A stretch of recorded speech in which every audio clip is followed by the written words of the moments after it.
From Flourish DX, this is the Psych Health and Safety Canada podcast, with workplace mental health becoming a priority for businesses who want to retain staff and prevent burnout. This is the source of information for creating sustainable and psychologically healthy workplaces in Canada. Welcome to the Psych Health and Safety in Canada podcast. My guest today is Treena. And Treena, I'm going to get you to introduce yourself and say how you came to be interested in the field of psych health and safety. Sounds great. My name is Treena Reilkoff. I'm a conflict management and resiliency specialist, and proud to also say that I am a certified psychological health and safety advisor through the Canadian Mental Health Commission of Canada. The interest is, my background has been social work and mental health for over 20 years, with experiences in institutions, hospitals, community, and schools. So to recognize the importance of mental health in workplaces and to actually have a global national understanding of what psychosocial risk factors are made me excited, because it's been kind of what I've been communicating for many years and trying to help support and build healthier workplaces. And so that's interesting, because I'm always curious, what was the language that you used to describe psych health and safety before we had those words? It was basically looking at just mental health or what makes you feel safe. So what I like to practice, and I remind myself, because again, we all, nobody's perfect and we're all human, is the best way to communicate is keeping this language simple so that everybody can understand, whether it's the 7-year-old or the 70-year-old or the high-level academic or somebody who's got developmental disabilities or neurodiversity disabilities. It's having that common language is what's really important. Do you know, in school, because I don't know if you know, but I also trained as a social worker. Oh, and great. When I was in school, I said, this language that you're asking us to use is elitism. Most of the people that we serve would not understand it. Like, why do we get extra marks for making it unintelligible for the majority of people? It was an issue for me. So I love what you're saying, is that we need to make it easy for everybody to understand. Mm-hmm.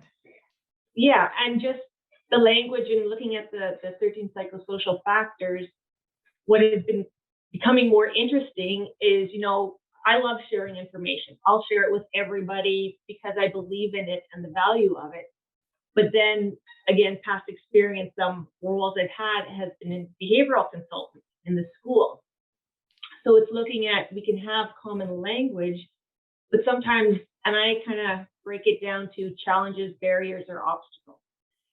So a barrier is kind of like, it's a mountain, you're training for it. You can't go over it unless you're trained. So you might have a skill deficit. An obstacle, you can go above it, under it, around it. So it's brainstorming. There's ways around. And the challenge is more looking at our policies and procedures and processes that might kind of create the stalls. So when I was looking at the 13 psychosocial factors, what I'm learning, because I love sharing the information, is that even though sometimes the word is common, it's still not fully understood what it looks like, feels like, how would others notice it to be different. Mm-hmm. Yeah, I was just listening to Brene Brown's Atlas of the Heart, and she talks about the difference between humiliation and shame. And I had no idea what that nuance was. But the difference is, when I feel shame, I think I'm a bad person. When I feel humiliated, I think you are making me look like a bad person and I'm angry about it. And, language means so much if we don't have a shared understanding. With the psychosocial factors, one of the things that I'm hoping gets into this version of the standard, because we're updating it, it's 10 years old, is that every psychosocial factor is a continuum that could be protective or could create risk.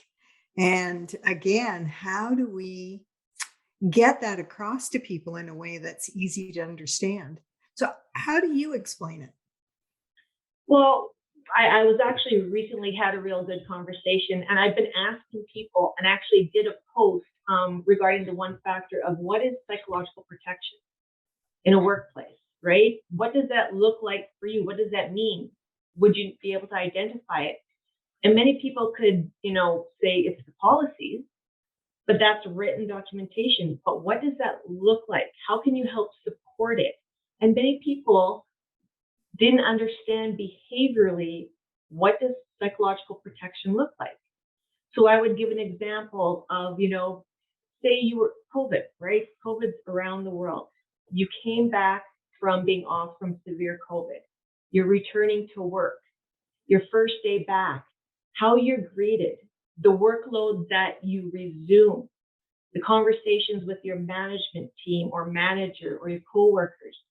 Is it welcoming? Is it recognizing you just had, we're really sick and we'll, let you have a day to catch up on the 100 billion emails, right? And this is kind of what's been going up.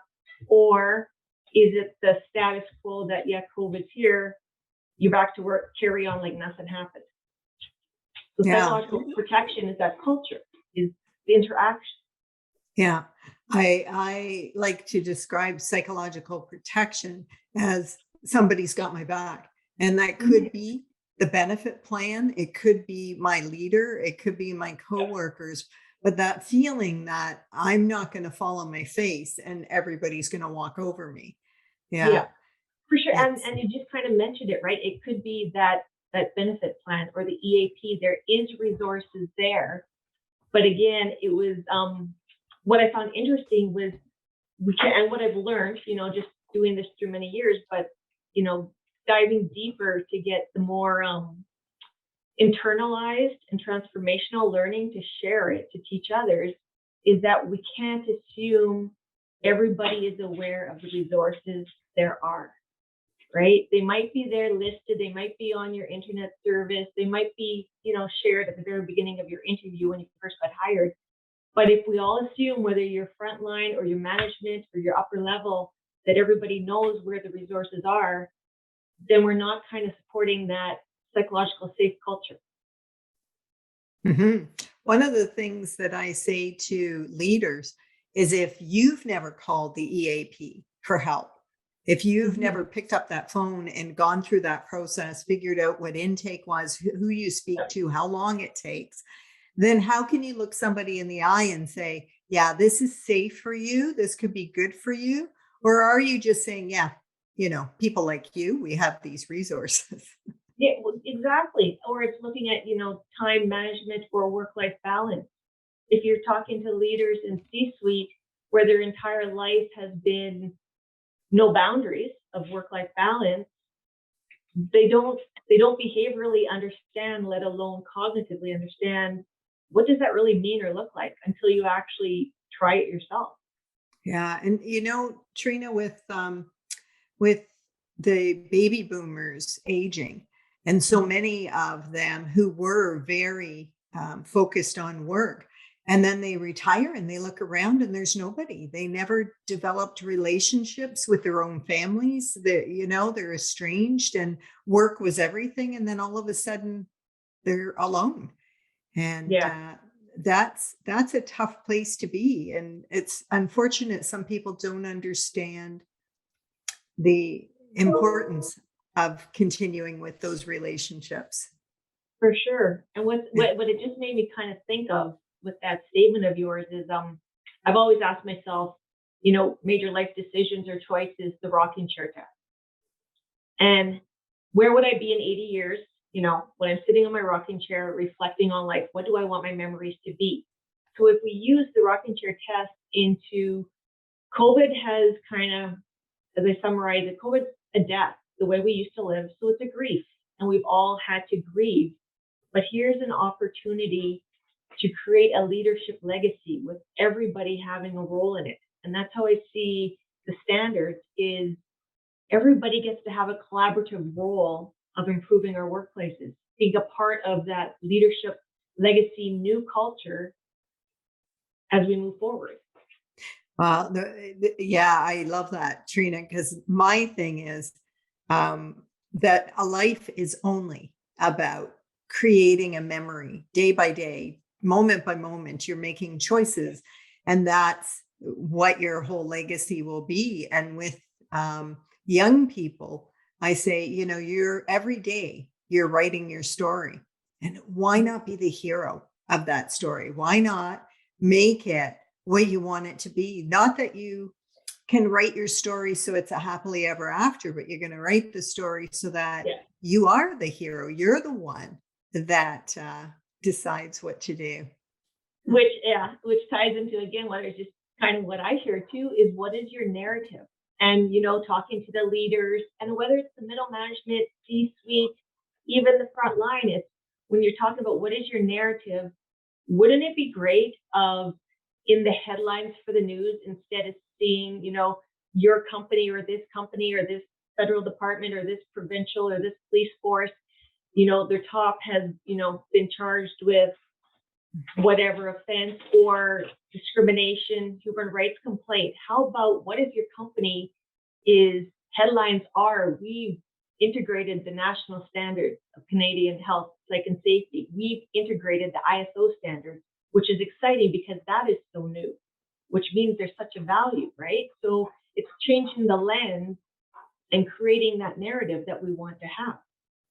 Well, and that narrative is going to become more and more important because of what we're calling the Great Resignation or the Great Reset. Mm-hmm. Because if you don't have that narrative, how are you going to attract talent?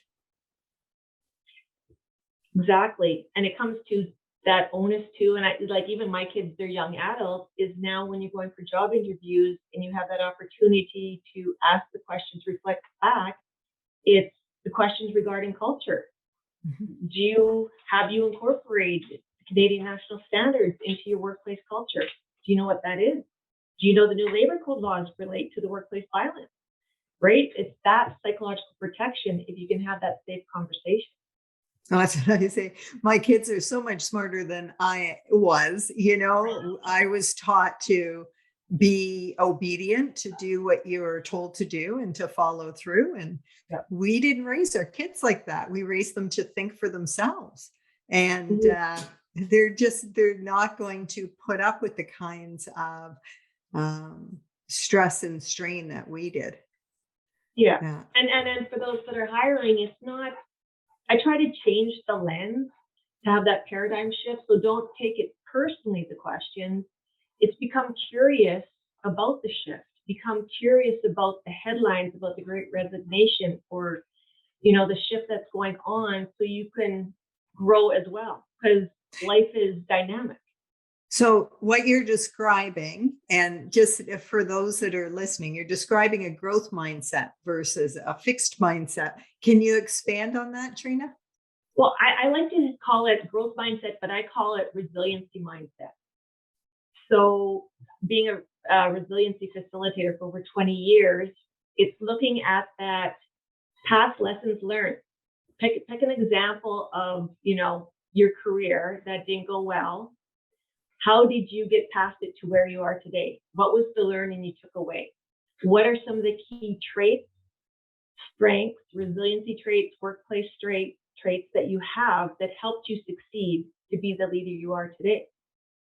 So if you can't self-reflect on how you grew personally, professionally, how do you teach that or share that with somebody else to help them move forward? Yeah, so it's so critical, right, in the workplace. Yeah. And the more people who get it, the easier their life becomes, but also the better they are in supporting others. Mm-hmm. Pardon me. One of the things among the many things that you do is you talk about trauma-informed conflict resolution. Can you talk about that, what it is, how you do it? Yeah, for sure. So we'll take COVID as the primary example of what's going on. COVID has created a worldwide trauma. And the analogy to kind of look at how COVID impacts people, each individual will have their own experience, but it's like talking with a peer who was a police officer. It's like being stalked.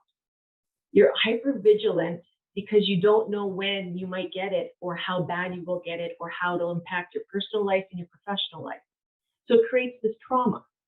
So being trauma informed and conflict resilient means that my approach is the awareness of how trauma impacts humans. All of us, we're all human. And when you're trauma informed, you understand trauma responses. And there's fight, flight, freeze, and fawn. So when you incorporate that into creating psychologically health and safe workplaces, workplaces come with different potential traumas and risks. And if you're able to come from a trauma-informed lens, which you understand trauma impacts everybody, nobody knows when you may be triggered. So it's just that awareness and education that recognizing behavioral cues or conversations that somebody might be off, and you check in with them. The resiliency component comes from if trauma can be intergenerationally passed on for 7 generations and it's on our epigenetics, well, then so can resiliency. So why not step back and look at where your trauma, your adversity, your conflicts have taken place, what is the learning, and where are you today to help build that resilient mindset, restock your resiliency reservoir, and have that resiliency growth so that you become trauma growth, not trauma impaired. So many leaders will react to the behaviors rather than having an understanding of what might motivate them. Can you talk about some of the behaviors that you know may be related to trauma that leaders might mistake for something else? Well, we could take again the examples of COVID and any first responders or the healthcare, anybody working in healthcare. You know, they come to work one day, they're doing their regular duties, they're having their morning meeting, and 6 months, a year, 2 years, and during the meeting, you look over and maybe one of the nurses, one of the anesthesiologists, doctors, specialists is not present in the meeting, and they're looking like they're spaced out, right? What can be happening is maybe they're overtired, but maybe they're having a memory of somebody who just passed, right, that they're working with. So they're actually having a trauma response because they're flashbacking to a prior time and they're not present in the present day. So the importance of that, creating that psychological wellness or culture and safe place, that includes checking in with your peers, no matter what role or frontline, higher level, it's having that mutual check-in. Yeah, it's a simple question, right? When you see somebody who appears spaced out or not present, is just, where's your mind at right now? Yeah. And letting, doing it in a way that they feel safe, that you're not catching them doing something. But all of us have our minds wander from time to time. So, Treena, in 2023, one of my plans is to look at something that Francois Metu calls psychological PPE. And what I'd like to do is consider how we can better protect all employees, but especially those who are more likely to be exposed, to protect themselves against trauma, not having trauma happen. And I think about some of the grocery store clerks where people came in and they're just, freaking out. And these people have to deal with that. I think about librarians for whom somebody comes in off the street and they're aggressive or impaired and, they're not trained to deal with that. That we could do a better job. What's your thoughts on how we would do that? Well, what first came to mind was for the grocery clerks, the librarians, any store or service, Has the employer created kind of like a checklist that if you encounter somebody who's abusive or aggressive towards you, what is the process, policy, procedure that you're followed up on? So you go report it. After you report it, is the manager aware of what that check-in looks like? Do you put in an occupational health and safety hazard report? Because what if that's cumulative? What if that same person keeps coming off the street and becomes abusive and the escalation and aggression increases, right? We can't control other people's behavior, but a quick checklist that is easily shared with any new employee, easily accessible, that it becomes a part of the everyday routine of how you check in if an incident should occur. So do they tell their manager? Do they write a report? How many days? And this is an interesting one where a lot of people, an incident happens, management comes in, hey, how you doing? If there's EAP, there's EAP. The person says fine, but nobody ever follows up. They just leave it, and they expect the employee to then come to the manager to say, hey, this all of a sudden has hit me now, and it's a week, 2 weeks, a month later, right? So we need to change that script of putting the onus on the employee after an incident and have maybe a checklist timeline of appropriate timelines to check in to mitigate any future trauma or ingrained trauma response, right? Yeah. So the other thing that occurs to me is we know a lot about why some people will end up with post-traumatic stress disorder from the same event that somebody walks away from unscathed. Are you familiar with that? Yeah, yes, I am. Yeah. So can you speak a bit about what those differences are and how we might inform more people so they recognize, oh, I'm having a reaction and this person may not be? Yeah. I where my perspective comes from is becoming that trauma resiliency, right? So nobody knows how you will be impacted by a certain event, but it's just recognizing that if you're able to sit, and again, self-reflection strengthens your resiliency. So I actually did something myself this past summer, was when you're able to step back and you kind of do, no matter what environment you're working in, you got to take the onus on yourself to do a risk assessment of what might be at risk for you based on your past experiences, right? And nobody knows anybody's historical past traumas or conflicts, right? But it's just recognizing you might not know when it will impact you. So the importance is understanding, what does a trauma response look like you, if you've had one before in your own body, to recognize, should it come up again, do you have a skill set, a toolbox of how to calm yourself down or bring yourself back to not being stable. I don't like the word stable, like being grounded, right? So no matter trauma response of the first time or the 20th time, what is interesting and applicable and free, just like the Canadian National Standards and all the tools are free, is breath, to breathe, right? Everybody assumes if you're anxiety or stressed or afraid or something happens and somebody tells you to breathe. But how many people have been taught the proper steps of the tool of breathing to actually make it work for you?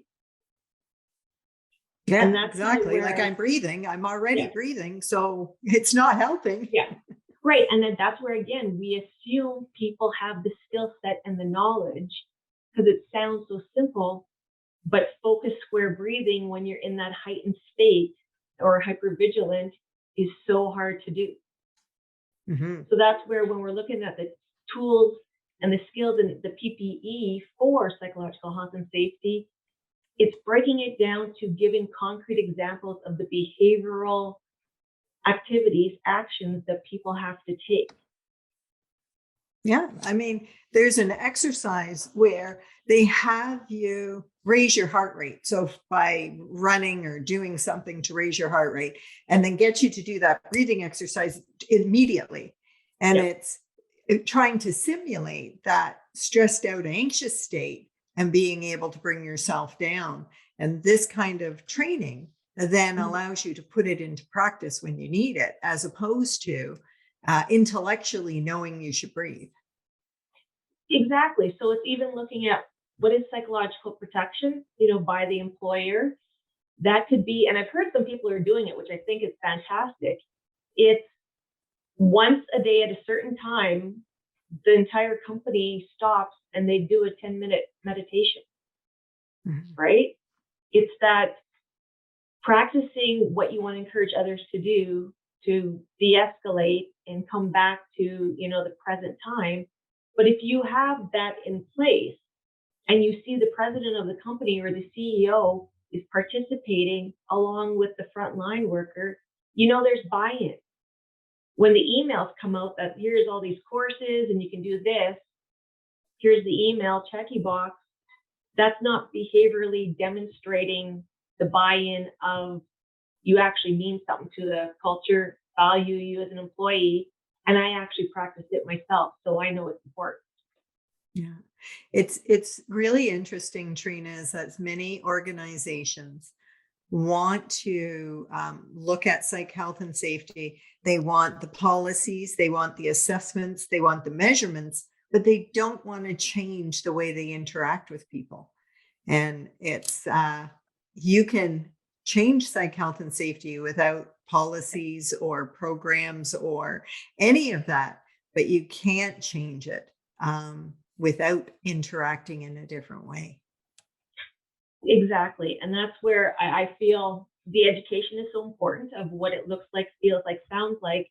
But for the higher level C-suite leaders, CEOs, owners, it comes down to time and money. Everything always comes down to time and money. So if we can show, example of the cost benefits of proactive implementation versus the reactive, they get that visual of, wow, there is a cost to conflict. There is a cost to ignoring mental health in the workplace and wellness.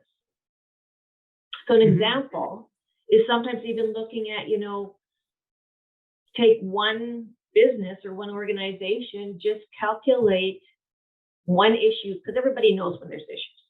Just pick one issue of an employee or manager and their time off. So they get paid for their time off because it's paid sick leave. However, now let's break down all the tangible and intangible costs throughout the year that it has additionally cost besides this one employee being off. And what if it was because there was interpersonal conflict and we assume, again, that everybody has the skill sets to have difficult conversations or challenge their own biases. So if we could incorporate that into what does psychological safety look like under the different factors, where would unbiased, checking your own unbiased, your conscious biases come in, right? What does that look like, feel like, sound like if you were to put it into place today? Mm-hmm.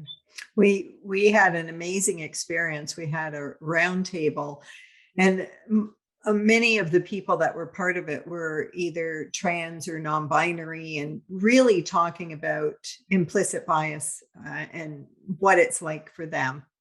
And what we came away with is we created a workshop on implicit bias, and we had a very well-loved, well-respected leader who was part of this.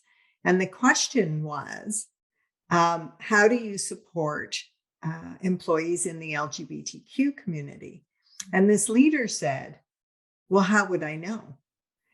And so he said, do you talk about weddings? Do you talk about parents? Do you talk about families? And like all the time.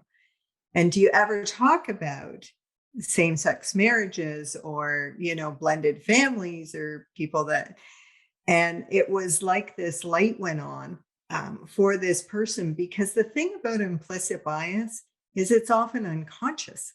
Mm-hmm. And so we don't know what we don't know. In your work, do you teach this kind of thing to people in the workplace?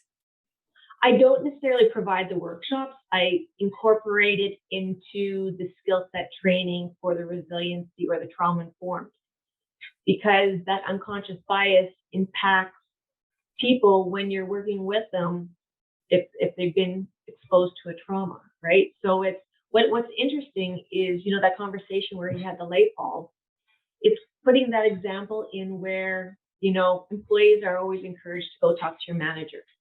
So they're struggling, having some maybe hard time with their tasks, meeting the timelines. So they get up the courage to go have the conversation with their manager. As they're talking, the manager then turns the conversation onto themselves. Well, when this happened to me, well, you know what? This is just how it is. So for the person who had the courage to come have that open, safe communication, they weren't heard. They were shut down, and the reversal went to all about the manager. So creating that, recognition of when we're having conversations, did we somehow turn the table back onto ourselves rather than actually listening and hearing what the person is sharing? Mm-hmm.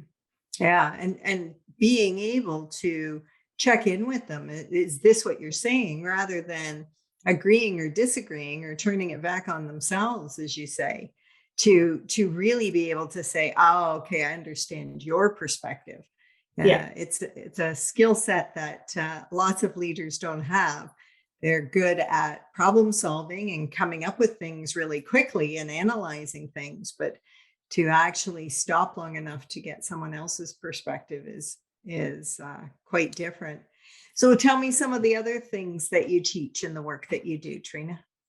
Well, I incorporate resiliency on itself. We actually have an assessment tool that was part of my training to help people identify their innate resiliency traits. So what that means is there's actually 16 innate protective individual factors, and then there's environmental ones. So it's going back to even your earliest childhood memory of your first conflict or first potential trauma. How did you cope, right? So if you can't name specific traits, how do you pull them out when we need them? And this is where, when you build your trauma conflict resiliency, you help identify others' strengths in the workplace.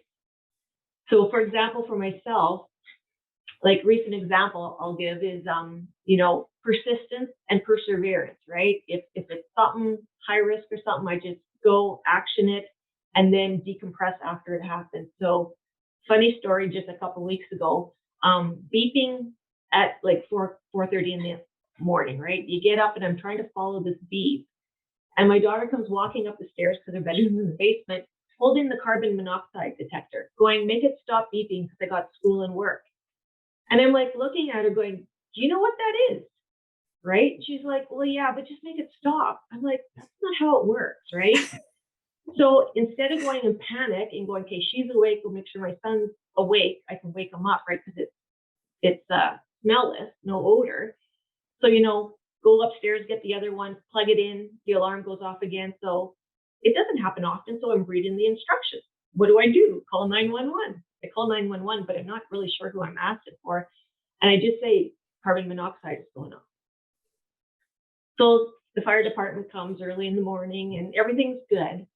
But then it took me a while to process that heightened risk, right? I was hypervigilant. It was potential life threatening, right? So I always it's a skill set that I do in any conflict or any trauma. It's just, okay, I got through with it.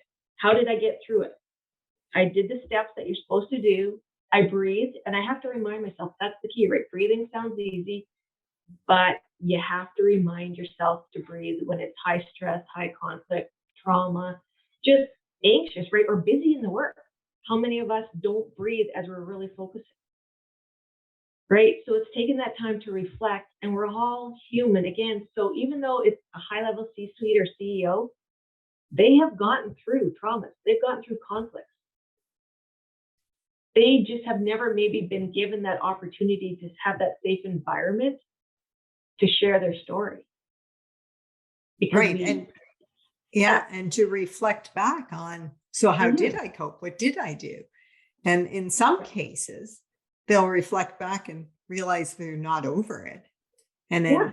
in many cases, they'll say, oh, no, I did this and I moved forward. I remember, Treena, feeling that resilience training in particular was a way to blame the victim, to say to employees, we're going to have a stressful, chaotic, pressured, conflict ridden organization, and you ought to become more resilient. And then I found out, like I have many times in my life, how wrong I was. That, your example there is why every single one of us should become more resilient in order to get through everything that life's going to throw at us. And yeah. Yeah. And what I love about my assessment tool is, it's catered to whichever the clientele group is, but the assessment tool is universal and neutral, that you can take that same tool that I give you and you learn about yourself. You can go teach it to your partner. You can go teach it to your kids. You can use it as part of the hiring practice. You can integrate it into the operational strategic frameworks, right? It's taking the 13 psychosocial factors and what are your strengths that you could contribute to your workplace culture, that you would shine, right? So that's what I love about the national standards and the training and all the free resources. It's that they're there and everybody has a strength. So let's help each other identify our strengths to improve that culture and create that leadership legacy, rather than assuming it's somebody else's responsibility when it's all of ours collectively. Yeah, every single person. And that's what I say. You can stand on your head being the greatest leader that ever lived. But if your employees are not treating each other with respect, you cannot have a psychologically safe workplace. So Yeah. it really is that way. I'm just thinking about you saying about strengths. And I Mhm. think that we often focus, especially in the workplace, on what our weaknesses are, where we need to manage our performance, where we need to build skills.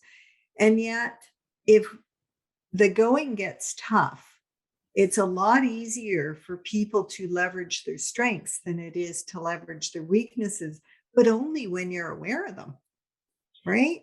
Right. And that awareness comes too within workplace cultures, the understanding. And if you don't understand and you're in a management level or leadership level, it should be your responsibility to go educate yourself a little bit more about accommodations or invisible disabilities or neurodiversity, right? That square box of how roles are fitted, right? You get the outcomes, but everybody does it differently. And if somebody's lagging behind, rather than see it as a negative and they need, you know, some employment performance review stating that they're lagging here, what if that conversation was that they were dyslexic or they were Asperger's and their style of learning and performance is better verbally than written? Was anybody offered or have that suggestion that, you can voice dictate your reports rather than having to type them, right? We have to look beyond what we assume is average, normal, or the everyday, because we all have unique strengths. And through resiliency, you help people pull out those strengths. Mm-hmm. I love how I think it was Microsoft was specifically hiring people that were on the spectrum Yeah. for autism and giving them very specific jobs, plus a mentor who Yeah. could support them through some of those things. And they found that their productivity and the value they brought to the company was quite high. And I remember working with a client once, and they had an employee who had borderline personality disorder. They said they're one of the best workers we ever have, but they're just so difficult at team meetings. And I said, do they need to be there? Well, everybody needs to be there. Well, why? Why do they need to be there if they're not contributing, if they don't feel good about it, if they're doing their work? Like, as you say, let's think about this differently, that everybody doesn't have to be the same. Elon Musk I was watching a video just yesterday, and he was being interviewed, and that's what he said. Like in his businesses, he goes, if you're at the meeting, but if you're not contributing and there's no reason for you to be there, leave. It's okay, right? And he didn't take offense to it. It's like it's wasting your personal time. So why would you stay, right? Where people take offense if you don't show up because of the collective assuming this is how it was, so this is how it should always be. Yeah. And I think that's what COVID has kind of stirred the pot. What was doesn't exist anymore. So let's create that leadership legacy of what it can be and go forward, not backwards.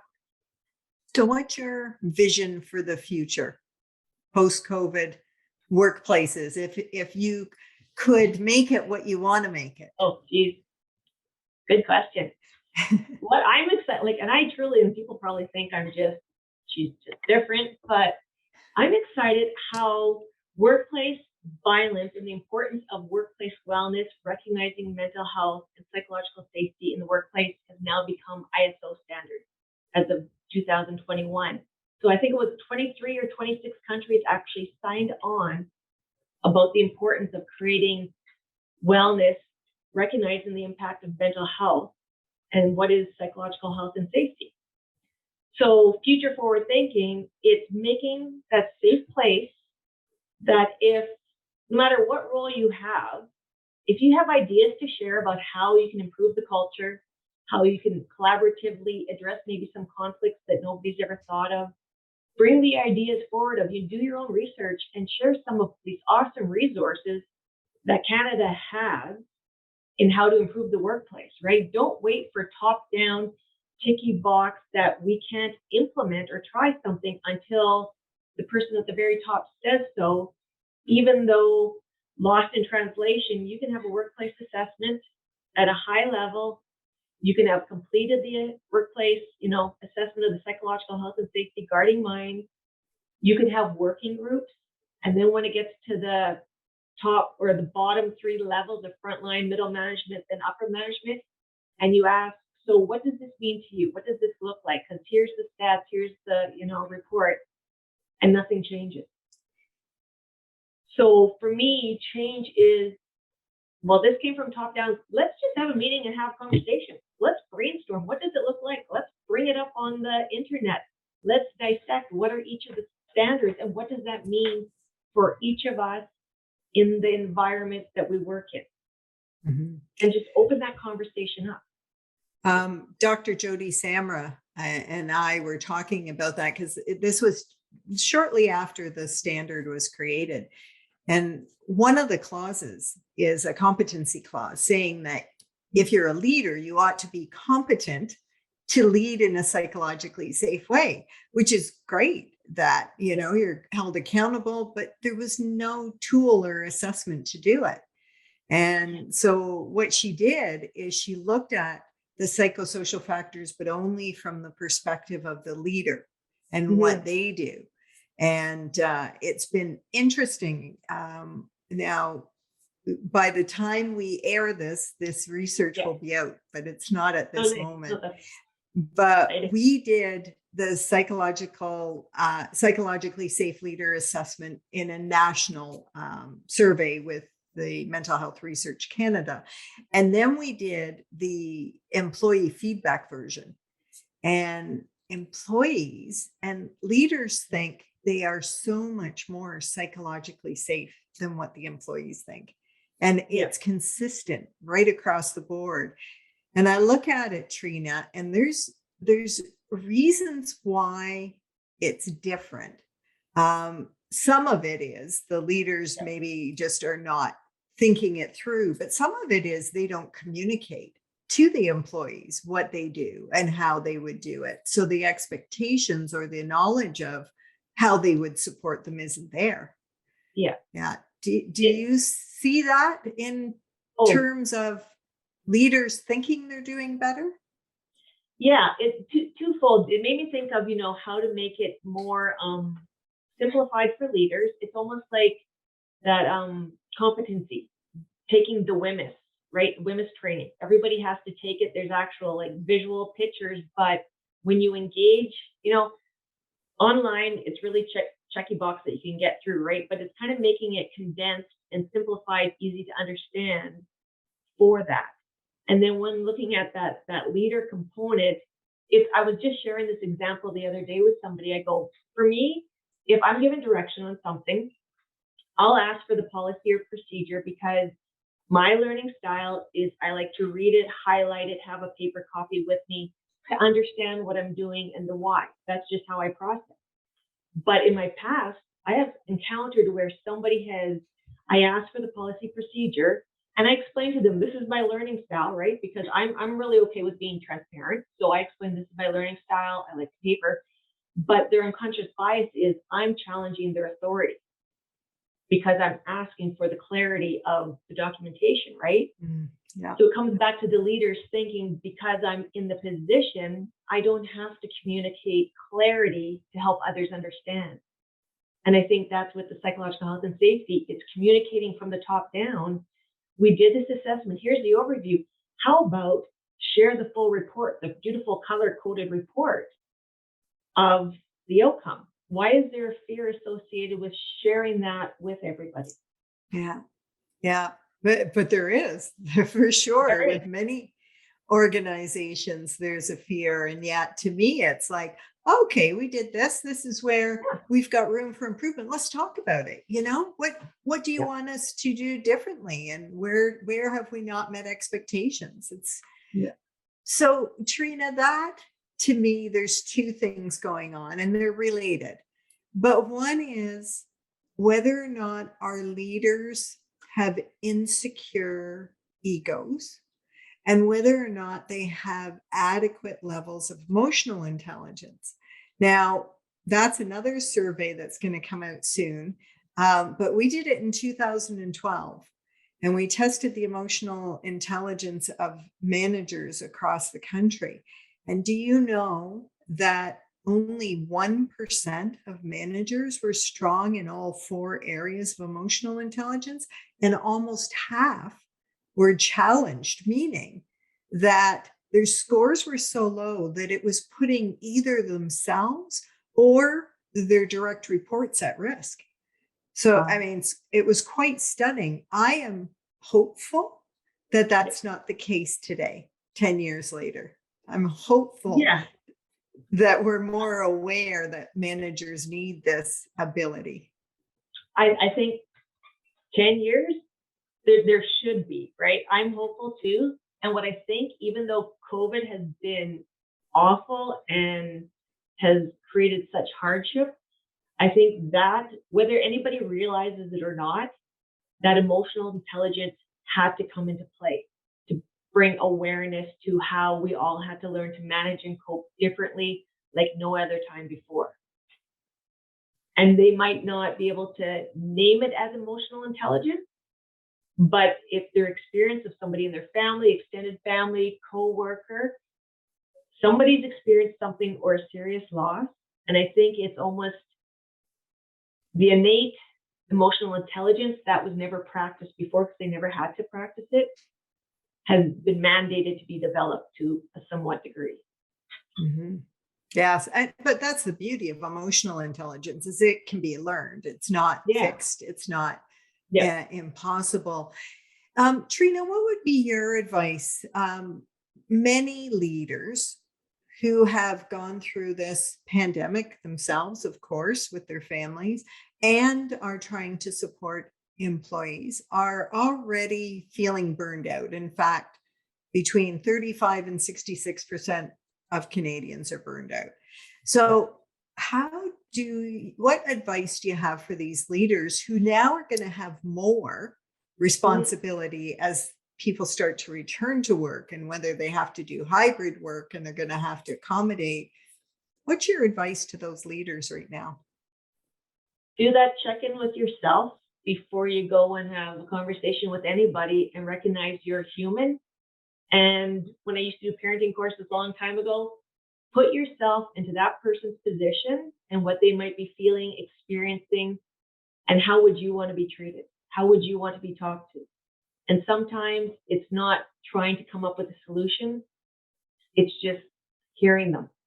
Let them create their own solutions, because I've experienced and conducted some amazing workplace assessments whereby there was some high risk, they were highlighted.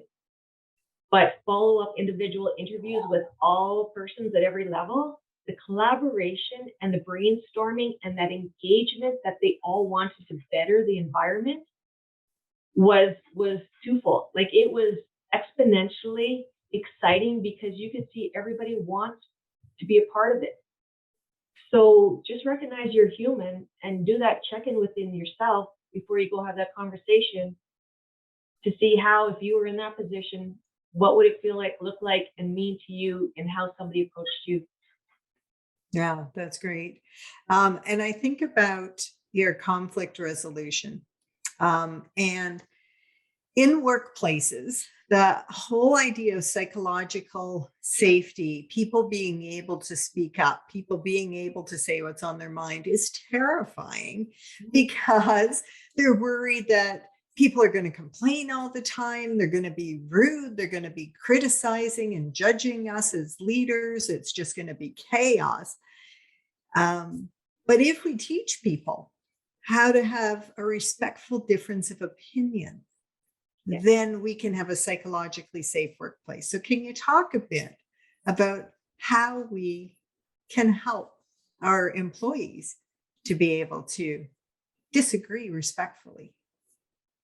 One is become curious about the conflict, right? You have a position, but become curious about it. Of the solutions might not necessarily fit what the conflict is. So you want to resolve it because everybody does.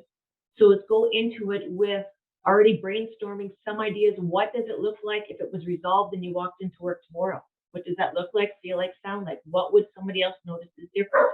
Because you have your role and part in resolving that conflict.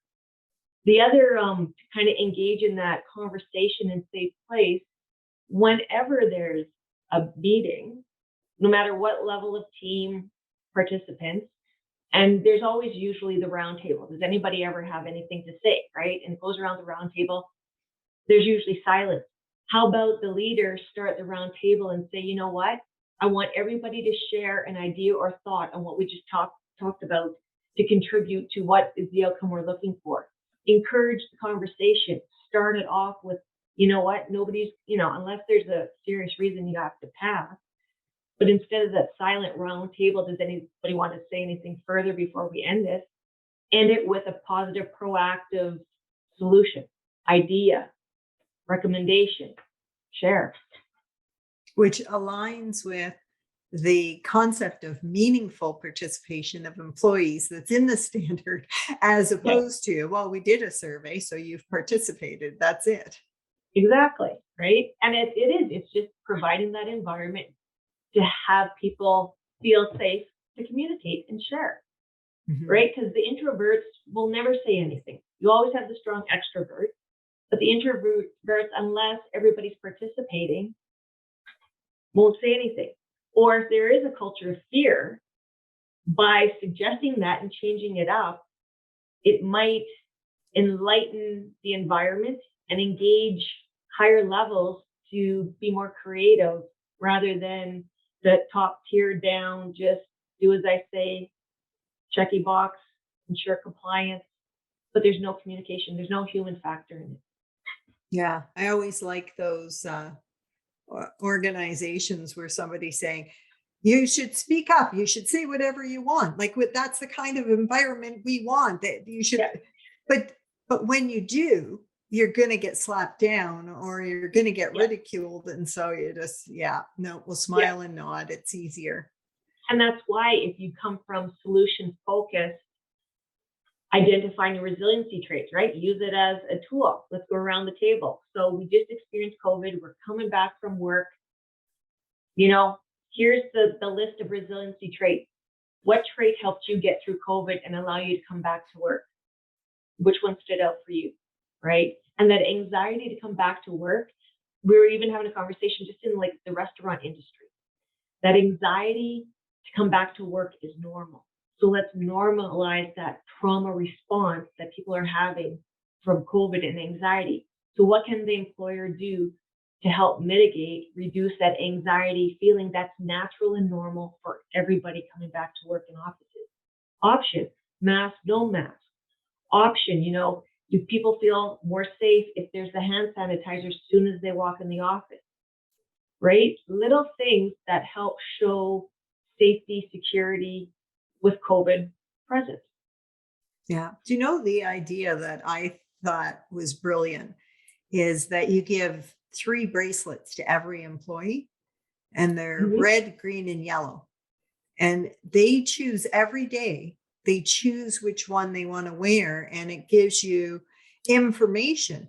But it sounds, it doesn't have to be, well, I'm terrified of COVID, so I'm red. It could be, Yeah. I'm red because I'm going to go see a new baby that isn't vaccinated and I don't want to take any chances. Or, today I'm green because I really want to interact with people in a certain way. And tomorrow I'll be yellow because I've got this tickle in my throat. And we could use it for people who have social anxiety. We could use it for people who, just didn't get enough sleep and they really want to focus on their work and not interact. Yeah, it's that behavioral cue. I've done it in mediation. So where if somebody's getting overwhelmed or if there's some mental health issues or accommodations, we always in the pre-mediation have that conversation of, so if you need a break, there's one statement you say or a behavioral cue, like it could be just, tug the ear. And then I'll take, as a mediator, take the responsibility on myself and say, hey, sorry, guys, can we just have a break? I need to use the washroom or whatever. But I take the responsibility on myself to distract from the other people. So as a leader, right, if something's going on in your workplace, it's how to, if somebody's just had a death in the family, right? And lots is going on, it's busy in the workplace, just have that conversation. You know what? We're going into this meeting. There's some tight timelines. It's going to get chaotic. If you need to walk out or you need a timeout or you need somehow for me to help support you, give me a behavioral cue, right? That just says, you know what, I'm going to leave and no attention to me. And you give them that safe place to then depart and regroup again and then come back. Yeah, I love your very practical, helpful tips. And I know we're coming close to the end. I have a question. Now, I know that you know the actual definition of psychological health and safety in the workplace, but I want you to describe it to somebody who has no idea what it is, and you want to convey that concept to someone. How would you describe it? That if you went into your workplace culture and no matter how chaotic it might be, or there might be an incident, that that there is one person, it doesn't have to be your direct manager. It could be a coworker. It could be somebody you connected with. But when you walk in that you are safe, and that if you did have a breakdown, you will not be, looked at differently. You will be supported. If you need time off, if you need flexible work arrangements or accommodations, you can have somebody to help support you, to communicate that with you if you can't on your own. And sometimes that's where we think everybody has that capacity when they're stressed or trauma or conflict or something not safe is going on, harassed, that everybody has that ability to speak out when needed. So it's helping communicate to that person, you know what? Let me help you. If I wasn't in that workplace, let me help you 2 or 3 people who you could identify and go have a conversation with them, that if you needed some support or just somebody standing next to you or somebody to vent with or somebody just, check in on me today, you could go to them and ask for that support. Yeah, I really look at the mentor systems, the buddy systems, the peer support, and think that's one way to make sure that nobody falls through the cracks, right? That you have all of that to support them. Yeah. Treena, who is likely to contact you to take advantage of your services? Is it HR? Is it the CEO? I've had everybody. I've had HR, I've had labor relations, I've had business owners, I've had unions, I've had school districts, because at the end of the day, conflict is inevitable, right? We all have to learn and become curious and grow from it. And psychological health and safety is in every environment where workplace occurs, because my passion of sharing the message and educating is, if we're not safe at work and we're stressed at work, we take that home with us, and our innocent children, partners, family members who are not a part of that environment get the secondary impact, whether we like it or not. So to prevent any intergenerational traumas or intergenerational conflict, let's all be a part of the solution. So if somebody wants to get in touch with you, how do they do that? My website, and I know it's long, TLR Solutions for Conflict. There they can find my contact information for email and phone number as well, or on LinkedIn under Treena Reilkoff. That's great. Thank you so much, Treena. Really enjoyed. I think we could speak for a couple of more hours, and I think that you've provided a lot of really practical, useful tips and strategies for people as well. So thank you for that. Thank you. I think it's very valuable that we have a common language, right? That common language, and what does that behaviorally look like, so we can all do it. Yeah, for sure. So this podcast will show up on the Psych Health and Safety in Canada.com, but also when it's ready to go, it'll be on LinkedIn, and we'll share it far and wide. So thanks again. Thank you. You've been listening to the Psych Health and Safety Canada podcast. To stay up to date with the best content on workplace mental health in North America, subscribe wherever you listen to podcasts, and join the Flourish DX community at www.flourishdx.com.